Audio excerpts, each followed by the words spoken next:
For those just watching this module, we are working through the Form PI1 General Application, or PI1 for short, going sheet by sheet.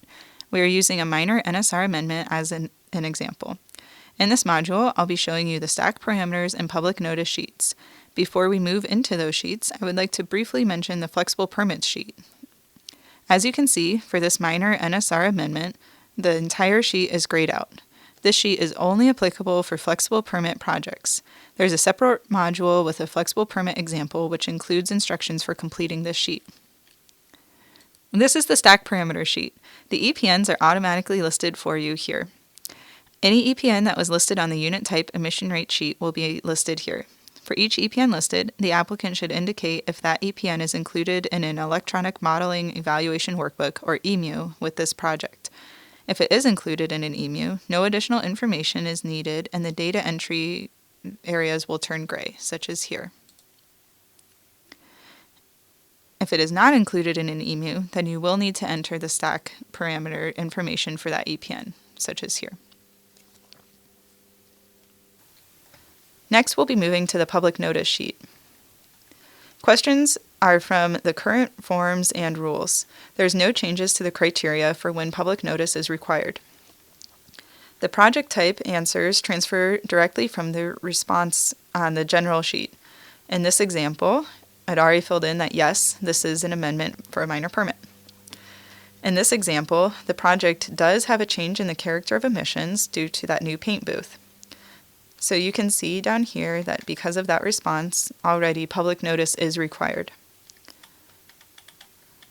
Let's go back and change this to a no so we can see what else is evaluated on this sheet. Down below, we'll be looking at the project increases and comparing them to the public notice thresholds. This is an area that is optional to make notes if you have an unusual situation that needs to be reviewed. Threshold values are different for some agricultural sources, so you can see if I select yes, these public notice thresholds changed. Since I'm at a power plant, the agricultural thresholds do not apply, and we're back to these thresholds. The pollutants and all of the values in these columns are pulled directly from representations made on the unit type's emission rate sheet and are then compared to the public notice thresholds. As you can see, emissions from the consolidated sources are listed here and are not included in the project change and allowable in this column.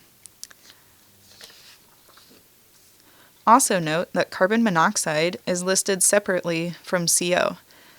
This is where you should be checking the pollutant list for consistency and typos.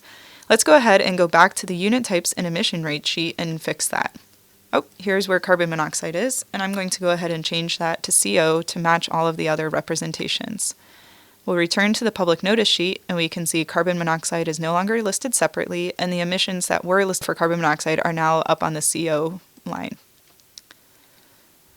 The summary statement down below indicates that whether or not public notice is required. In this case, it is no, because all of my emission rate increases are below the thresholds. However, if I change one of my proposed emission rates like this